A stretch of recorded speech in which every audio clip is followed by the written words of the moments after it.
Hey guys, Morgan the Rebellious Reviewer. We talk about all things music. And today, we're gonna be ranking every Neck Deep album. So, Neck Deep is a pop-punk band that I've been into since about 2016. At the time, I got really into their album, Life's Not Out to Get You, which is still a great album. I've kept up with their releases every album since, and most of them have been really good, so I thought I'd do this ranking since I'm such a big fan. This ranking will include all 5 studio albums, plus the compilation known as Rain in July / A History of Bad Decisions, which combines their first 2 EPs. So 6 projects in total. Let's get started with...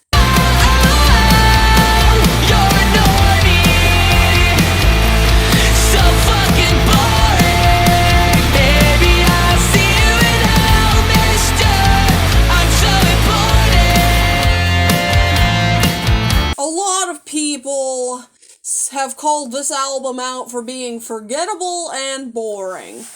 And aside from the last 4 songs, which are admittedly pretty boring, I can't say I agree.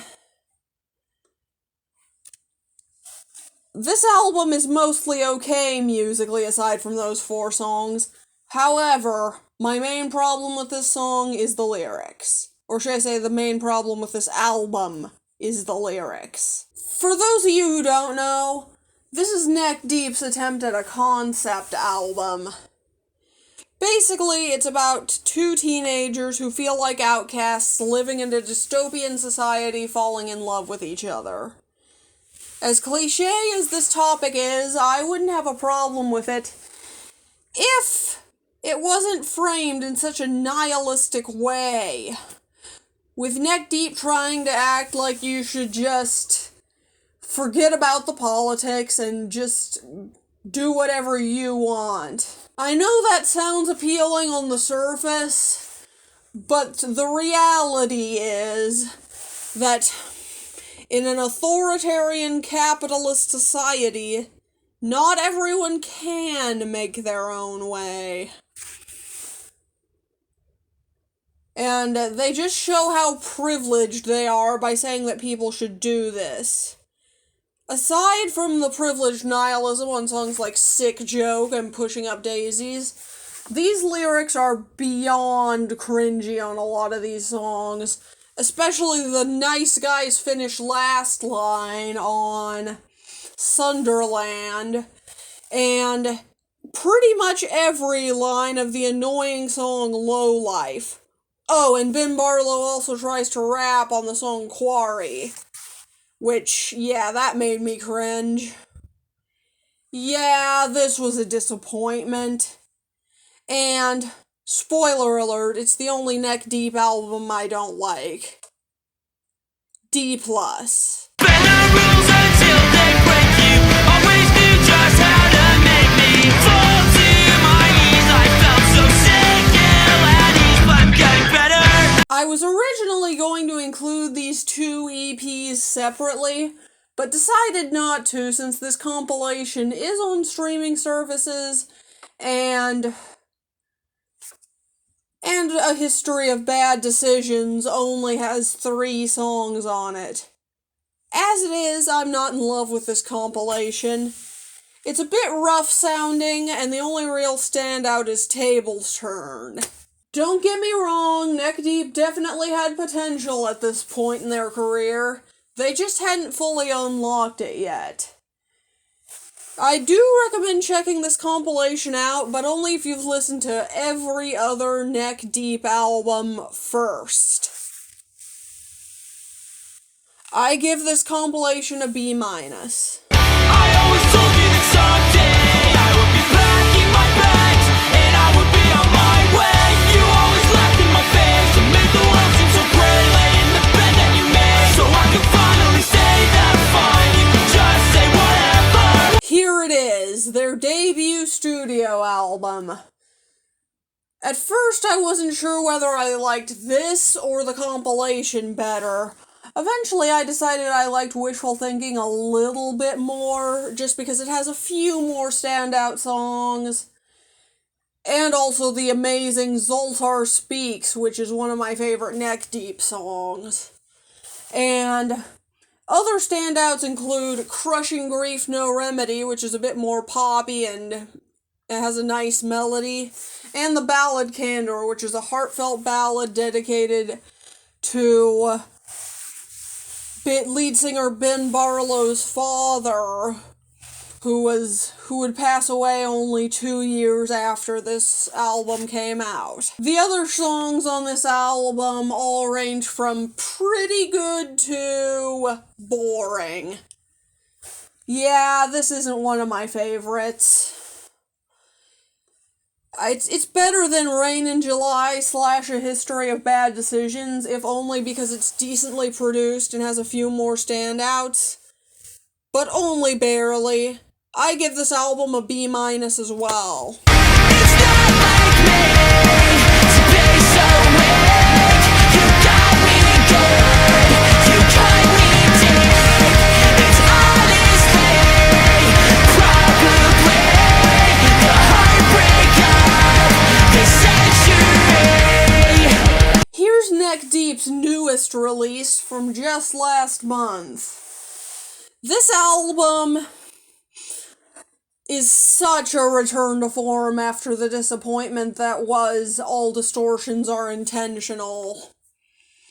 For one thing, it seems Neck Deep took their critics' advice about the anti-political nihilism on that album, because on this one they have We Need More Bricks, which is a song about how we should rise up against the establishment. There are also more personal songs on this album, like the surprisingly inspirational Moody Weirdo, and the dissection of child-parent relationships. They may not mean to, but they do.